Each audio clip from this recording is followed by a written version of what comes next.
Olá, boa noite, tudo bom?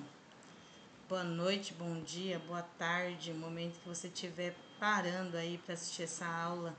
Seja muito bem-vindo à primeira aula do curso de cuidador de idosos. É momento de festejar, pois você está entrando para uma área que cresce a cada dia.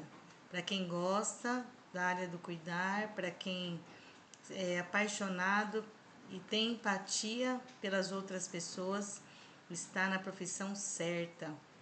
E voe alto, pense em voar alto, tanto para satisfazer o seu gosto, quanto para crescer profissionalmente. Certeza que essa profissão será muito gratificante, eu falo por experiência própria. Sou enfermeira, fui auxiliar, fui técnica de enfermagem, trabalho até hoje como cuidadora de idosos e não tem outra coisa que eu goste mais de fazer na minha vida. Então seja muito bem-vindo ou bem-vinda e tenha sucesso na sua profissão. Vamos aí para a aula de introdução do curso de cuidador de idosos. Vamos iniciar a nossa aula falando sobre aumento da expectativa de vida. A população idosa vem crescendo a cada dia, a cada mês, a cada ano, devido ao aumento da expectativa de vida. O que seria isso, professora Roberta? O aumento da expectativa de vida nada mais é do que o aumento da esperança, o aumento da alegria de viver, o aumento da prevenção, o aumento do cuidado, o aumento da saúde. Embora nós sabemos que a saúde no Brasil e no mundo anda escassa, mas existem meios que as pessoas utilizam para se cuidar, principalmente as mulheres, tá? Então, se tratando da saúde, nós temos hoje facilidade para fazer um exame preventivo como o Papa Nicolau. Nós temos hoje facilidade para fazer um exame preventivo do câncer de mama. Nós temos hoje um exame preventivo para passar com clínico geral, com cardiologista, com endócrino, para tratar aí a diabetes, hipertensão, reduzindo riscos de morbidades, de complexidades, de complicações da doença, certo? Então, nos últimos anos, alguns fatores ou diversos fatores vêm fazendo com que melhore as condições sanitárias e também de acesso a bens e serviços. Sendo assim, as pessoas se cuidam mais e os anos vêm se prolongando, os anos de vida vêm se prolongando. Em nosso país, a população idosa já corresponde a 10,2% da população total. Corresponde a mais de 19 milhões de pessoas com mais de 65 anos. Em 2050, deve ultrapassar esse índice, 29% segundo o IBGE.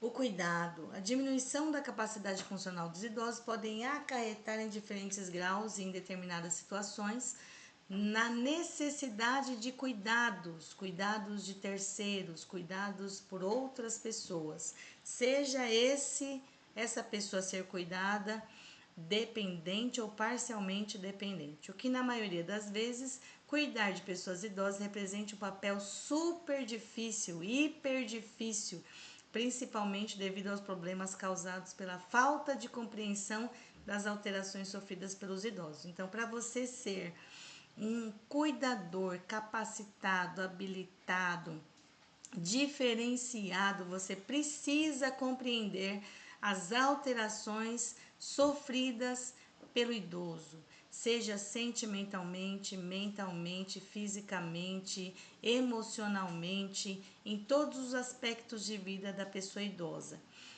Tanto é que no nosso curso nós vamos falar sobre anatomia do envelhecimento, nós vamos falar sobre demências, nós vamos falar sobre as principais patologias que acometem os idosos também, o que é muito importante. A partir do momento que você conhece a anatomia do envelhecimento, você consegue considerar e compreender algumas modificações que o idoso apresenta, que muitas vezes a família vai falar que é frescura, a família vai falar que ele é dengoso, que ele é manhoso, está querendo chamar atenção, enfim.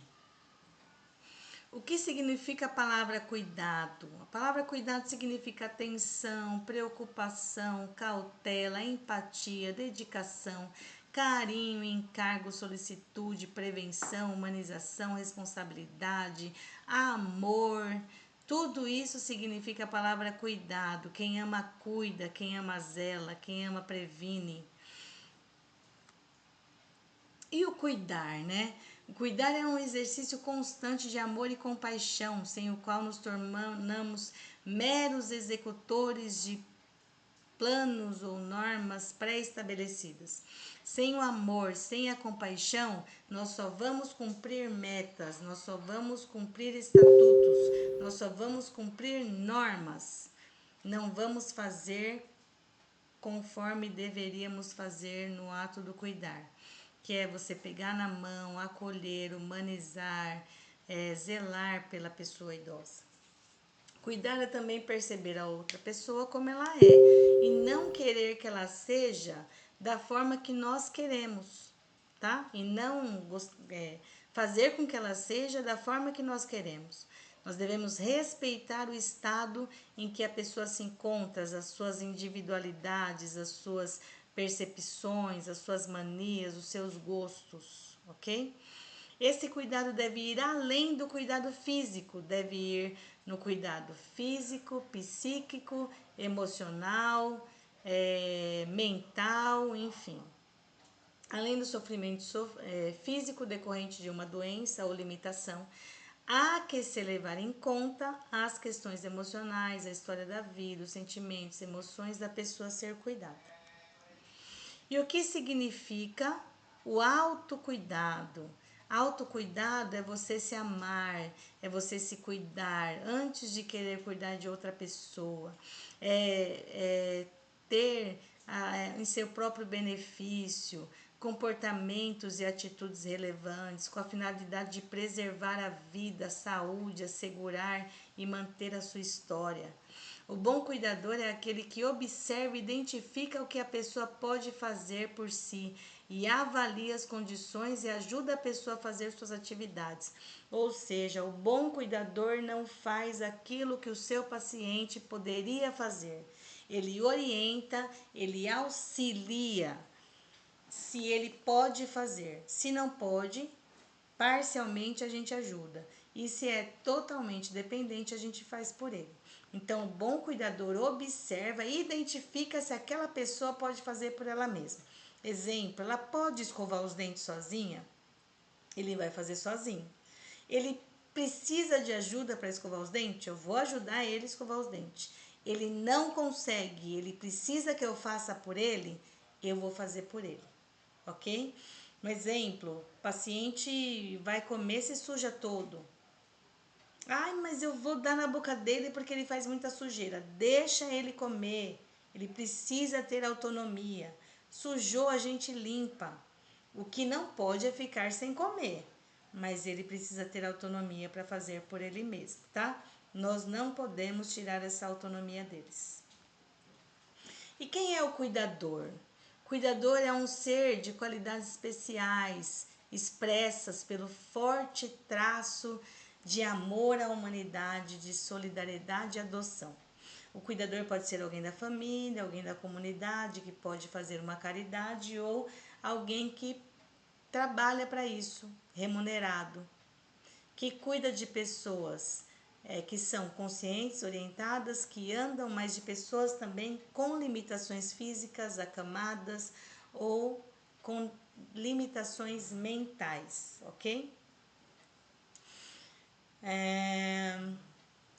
O cuidador e a pessoa a ser cuidada podem apresentar sentimentos diversos, contraditórios, tais como raivas, culpas, medo, angústia, estresse, tristeza, nervosismo, irritação, medo de morrer e da invalidez. Ambos podem apresentar esse sentimento durante o plantão, durante o momento em que vocês estiverem juntos. Exemplo, você precisa dar a medicação para aquele paciente, ele com raiva, não quer se cuidar, está se autonegligenciando. Eu não quero tomar esse remédio, apresenta vários sentimentos, uma síndrome de sentimentos, culpas, medo, angústia, estresse, tristeza, aquele bolo de sentimento, irritação, choro, risos, e podem apresentar sentimentos contraditórios também. E o cuidador precisa ter um equilíbrio profissional e emocional para identificar essas situações e não misturar as coisas. Isso pode ocorrer tanto do lado do paciente quanto do lado do cuidador. Às vezes o cuidador tem um problema pessoal, está irritadíssimo, chorou a noite inteira e foi trabalhar no outro dia, não podia deixar de assumir o plantão e passou por uma situação muito triste, um problema muito complicado, e tá lá no plantão, tá firme. Se você foi para o plantão, não misture as coisas. O seu paciente vai apresentar diversas emoções. Você precisa estar ali, equilibrado emocionalmente. Nem que você tenha que ir para o banheiro, chorar um pouquinho, voltar a trabalhar, faz parte da sua profissão, faz parte da sua missão. O cuidador deve compreender a pessoa cuidada, tem reações e comportamentos que podem dificultar o cuidado prestado, como se negar a comer, se negar a tomar banho, se negar a tanta coisa, a tomar medicamento, como foi dito anteriormente, tá bom? O estresse pessoal e emocional do cuidador é imediato e é enorme. Por isso, o cuidador precisa manter sua integridade física e emocional para planejar maneiras de convivência, como eu já expliquei no slide anterior. É importante tratar a pessoa a ser cuidada de acordo com a sua idade. Os idosos não gostam e nem devem ser tratados como criança. Mesmo doente ou com limitações, o paciente tem direito de saber o que está acontecendo ao seu redor e ser incluído nas conversas também. Em questão de chamar, né, o idoso, tem gente que tem costume de chamar o idoso de bebê, de criança. Gente, isso não é viável. O idoso, ele não pode nunca ser comparado com uma criança, embora as suas atitudes fazem muitas vezes ser parecido com isso, mas o idoso, ele tem uma história, ele tem uma vida, ele instituiu família, criou seus filhos, viu às vezes até a terceira, quarta geração. De forma alguma deve ser considerado como uma criança. Ele contribuiu para a sociedade, trabalhou, ele prosperou de alguma forma, manteve a sua história. E então não é viável considerar o adulto como uma criança. E mesmo doente ou com limitações, o idoso deve saber sim o que acontece ao seu redor, embora as informações muitas vezes tenham que ser poupadas para não causar maior dano emocional e também para a patologia do idoso, mas ele deve saber do que acontece ao seu redor sim, não deve ser escondido dele não. E as conversas também entre famílias e o cuidador e a equipe de saúde deve interagir com o paciente. Se ele consegue falar sobre a situação, o estado de saúde dele, pergunte primeiro para ele, depois fale a sua posição, deixe ele falar por ele, senão a gente deixa o nosso cliente inerte, sem autonomia, sem responder por si mesmo. Isso é horrível. Cuidador é equipe de saúde. O cuidador não deve nunca se considerar um profissional de enfermagem. Não podem fazer medicações intravenosas, intramusculares, passar sondas vesicais de demora. Ele pode sim passar sonda vesical de alívio quando indicado pelo médico, porque até mesmo a família faz isso, né? E o cuidador treinado, habilitado, pode passar sonda vesical de alívio, mas os outros procedimentos considerados de enfermagem não pode. O cuidador, ele interage com a equipe multidisciplinar. Quais seriam essa equipe? Quem seria, né? Fisioterapeuta, médico, enfermeiro, fonoaudiólogo, nutricionista. Então, o cuidador, ele trabalha junto com essa equipe, né? Vocês vão perceber que na residência do paciente vai chegar lá todos esses profissionais, em algumas casas fono, em outras casas não, em umas casas TO, outras casas não. E vocês interagem junto, a fisioterapeuta vai passar algumas orientações, vai pedir ajuda de vocês, o nutricionista vai passar receitas de dietas e vocês devem anotar isso, guardar a receita bonitinha, informar a família. O enfermeiro vai passar prescrições de cuidados, o médico vai passar prescrições médicas e orientações, exames e consultas, e vocês podem sim ficar responsáveis por resolver essas questões dos seus pacientes, ok? Se a família der autonomia, vocês têm autonomia para fazer isso. É importante vocês escreverem as rotinas e se responsabilizar pelas tarefas também, deixar sempre um planejamento do dia e também anotar tudo que vocês fizerem com o paciente, vocês precisam relatar para ficar registrado o que vocês fizeram, e nós vamos falar sobre o diário do cuidador em outra aula, ok? O cuidador e a família e o cuidador interagem da seguinte forma: o cuidador, muitas vezes, ele conhece muito mais o paciente do que a família no estado em que ele está vivendo, porque ele está muito mais presente com o paciente. Então, às vezes, uma alimentação que o paciente queira comer ou precise comer, ele pode orientar a família a comprar ou pedir para alguém preparar ou ele mesmo preparar. Vestuário, está faltando materiais, medicamento, o cuidador avisa a família para poder providenciar também. Níveis de estresse, né? Cuidando do cuidador. Eu costumo falar que a pessoa que cuida precisa se cuidar primeiro, antes de cuidar de outra pessoa. O estresse, às vezes, fala mais alto, grita. Eu gostaria que vocês fizessem aí uma pesquisa sobre o estresse. O que é o estresse? E qual é o lado positivo e o lado negativo do estresse? Existe lado positivo? Ou será que só tem o lado negativo? Quais são as fontes do estresse que hoje você enfrenta? Qual é o gatilho do estresse que toma a sua vida hoje?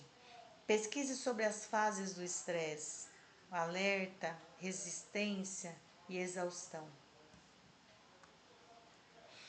Aqui tem um teste para você saber se você está num nível muito alto de estresse. Faz esse teste com você.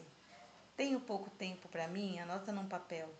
Tenho a ajuda dos meus familiares, eles são meus parceiros, estão comigo, eles abraçaram a minha causa, o problema que eu estou enfrentando. Eu choro com frequência, com motivo ou sem motivo.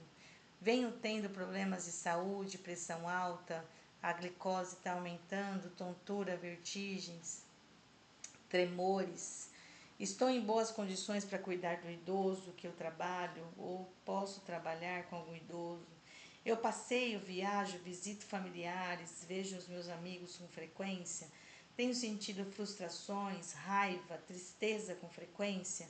Sinto-me culpado pela situação que estou passando atualmente. Sempre entro em conflito com o idoso que eu cuido. Tenho me alimentado bem? Eu tenho dormido bem? Faz esse teste com vocês. Vocês vão ver se precisam de ajuda ou não. Não hesitem em procurar psicólogos, ok? Psicólogos estão aí, profissionais para ajudar, para você desabafar. Eles vão te dar um norte de um caminho que você deve seguir, uma orientação. É muito bom. Dicas para controle de estresse. Então, aqui tem algumas dicas para vocês se desestressarem. Para quem gosta, assistir televisão, sempre que possível aprender uma atividade nova, ler um livro bom. Enquanto vocês estão aí ociosos, faz uma atividade, um exercício, uma caminhada, movimente os ombros, os braços, as pernas. O que o cuidador de idoso não deve fazer durante um plantão? Isso aqui são experiências que eu vivi com a minha equipe e eu deixo de exemplo para que vocês prestem atenção e não realizem nunca. Falar demais, sondar a vida das pessoas que moram na casa e ficar comentando depois, não usar perfumes fortes, não usar fone de ouvido durante o plantão, não esquecer de higienizar as mãos nunca, nunca pedir objetos ou dinheiro emprestado para o cliente, nunca contar seus problemas na residência para colega de serviço, para o paciente, nunca virar as costas enquanto o paciente idoso está falando, não chegar atrasada, não prescrever medicações, não lavar, passar ou cozinhar para a família, não resolver questões pessoais durante o plantão, ficar falando no telefone, resolvendo problemas particulares e nem cochilar durante o plantão, a não ser que à noite tenha lá um momento para você ter o seu descanso. Durante o dia, não durma, não cochile. Você não está na sua casa. Dicas para ser um cuidador de qualidade, diferenciado. Ser bom ouvinte, ser paciencioso, ser ético, saber fazer, saber ser. Gostar de estudar, ser compromissado e responsável, ser criativo e inovador, amar o que faz, valorizar a vida, ser íntegro, sincero, honesto, usar uniformes, ser preventivo, cauteloso e atencioso. Aqui tem uns direitos aqui. Declaração dos direitos do cuidador. Tenho o direito de cuidar de mim, tenho o direito de procurar e receber ajuda de profissionais da saúde, como o psicólogo que eu disse. Tenho o direito de ficar aborrecido, deprimido e triste. Tenho o direito a receber considerações, afeições, perdões, a aceitação dos familiares. Tenho o direito de me orgulhar do que faço, tenho o direito de proteger minha individualidade, tenho o direito de receber treinamentos para cuidar melhor do meu idoso e tenho o direito de ser feliz. Vai ser feliz. E aqui tem algumas atividades. Façam no caderno de vocês. Para quem ainda não me entregou a atividade, assista esse vídeo, faz atividade no caderno e me enviem no Telegram, tá bom? Beijo, até a próxima aula. Qualquer dúvida, estou à disposição.